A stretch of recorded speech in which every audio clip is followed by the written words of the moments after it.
ನೋಡಿದೆ ಅಪ್ಪಾಜಿ, ಅಣ್ಣನ ಅರಮನೆಯ ಪರಿಸ್ಥಿತಿ.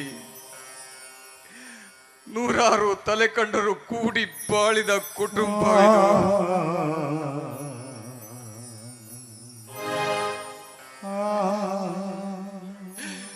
ಅಪಹಾರ ಆಸ್ತಿ ಹಣ ಅಂತಿಸ್ತಿದ್ದರು.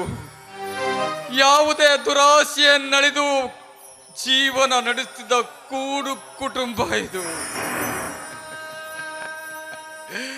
ಆದರೆ ಈ ಕೂಡ ಕುಟುಂಬದಲ್ಲಿ ಒಂದು ವಿಷ ಜಂತು ಹುಟ್ಟಿಬಿಟ್ಟಿತ್ತಲ್ಲ ಅಪ್ಪಾಜಿ, ಒಂದು ವಿಷ ಜಂತು ಹುಟ್ಟಿಬಿಟ್ಟಿತ್ತಲ್ಲ.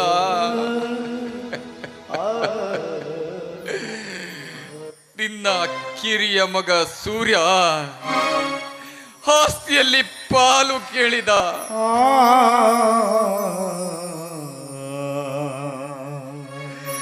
ಆದರೆ ಈ ಅಣ್ಣನ ಅರಮನೆಯ ಮಾನ ಹರಾಜಾಗಬಾರದೆಂದು ಸಂಪೂರ್ಣ ಆಸ್ತಿ ಅವನ ಹೆಸರಿಗೆ ಬರೆದುಕೊಟ್ಟ.